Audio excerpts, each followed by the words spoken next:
Hello বন্ধুরা, সবাই কেমন আছেন?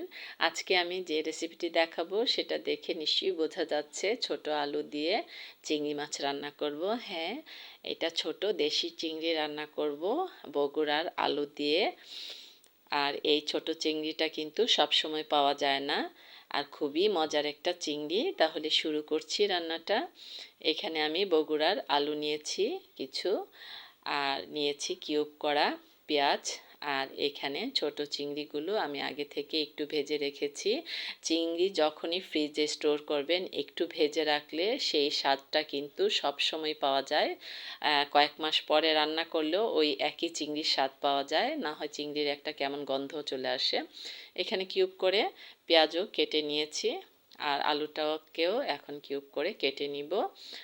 কিউব করে কাটা হয়ে গিয়েছে, এখন আমি রান্নাটা শুরু করব। এই বগুড়ার আলু দিয়ে আমি কিভাবে চিংড়িটা রান্না করছি। প্রথমেই যেটা হয় আর কি, যে প্যানে তেল দেওয়া হয়, তারপর আমি আলুটা দিয়ে দিলাম। আলুটা দিয়ে আমি তেলের মধ্যেই আলুটাকে আগে ভেজে নিব। আলুটাকে আগে লবণ দিয়ে ভেজে নিব। আর এটা কিন্তু আমি রান্না করব বাটা মশলা দিয়ে। বাটা মশলার তরকারি তো একটু অন্যরকম টেস্ট হবেই। এখন আমি হলুদ বাটা দিয়ে আলুটাকে প্রথমে ভেজে নিচ্ছি। আর আলু তেলে কিন্তু একটু তাড়াতাড়ি ভাজা হয়ে যায়, সেদ্ধ হয়ে যায়। এবার কিউব করা পেঁয়াজগুলো দিয়ে দিলাম, দিয়ে নেড়েচেড়ে একটু ভেজে নিব। আর একটু মরিচ দিয়েছি ভাজার সময়। হলুদের সাথে যদি একটু মরিচ দেওয়া হয় তাহলে কালারটা কিন্তু খুবই সুন্দর দেখায়, আর খেতেও কিন্তু টেস্ট হয়। এইভাবে আলুটাকে আমি একটু নেড়েচেড়ে সময় নিয়ে ভেজে নিব। তেলেই কিন্তু সেদ্ধ হয়ে যাবে। একটু ঢেকে দিচ্ছি যেন আর একটু তাড়াতাড়ি সেদ্ধ হয়ে যায়। আলুটা কিন্তু মোটামুটি সেদ্ধ হয়ে গিয়েছে। এখন আর একটু নেড়েচেড়ে ভালো করে মিশিয়ে নিব। এবার আমি দিয়ে দিচ্ছি বাটা মশলা, হলুদ আর মরিচ বাটা,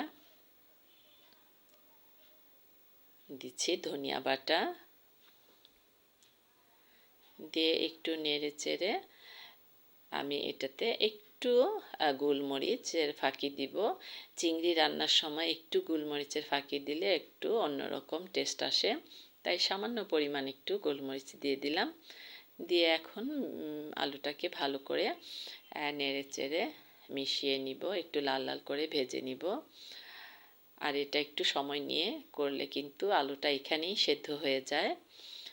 এবার আমি চিংড়ি মাছগুলো দিয়ে দিচ্ছি। চিংড়ি মাছগুলো দিয়ে ভালো করে মশলাটার সাথে মাখিয়ে নিব এইভাবে। আর চিংড়ি কিন্তু খুব একটা বেশি রান্না করলে শক্ত হয়ে যায়, তাই খুব একটা রান্না করব না। আলুটা তো আগে থেকেই সেদ্ধ হয়ে গিয়েছে তেলের মধ্যে। এখন জাস্ট একটু পানি দিয়ে, 1 কাপ পানি দিয়ে একটু ফুটিয়ে নিব। বাস, এবার নেড়েচেড়ে আমি ঢাকনা দিয়ে ঢেকে বাকি যেই আলুটা সেদ্ধ হওয়ার বাকি ছিল সেটা সেদ্ধ করে নিব। এবার ঢেকে দিচ্ছি।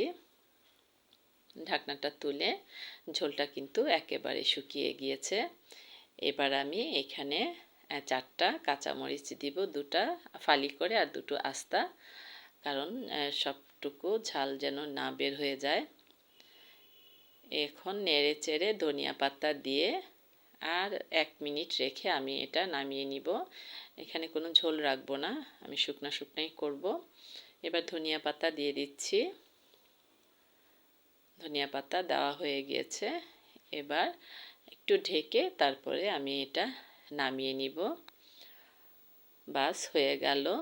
এই যে দেখে কিন্তু খুবই লোভ লাগছে, একেবারে ধোয়া উঠছে। এটা কিন্তু গরম ভাতের সাথে খেতে যে কি মজা।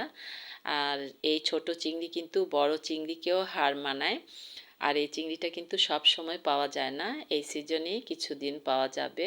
চিংড়িগুলো খুবই তরতাজা ছিল, তাই আমি অনেকগুলো চিংড়ি সংরক্ষণ করে রেখেছি। এখানেই বিদায় নিচ্ছি। আল্লাহ হাফেজ।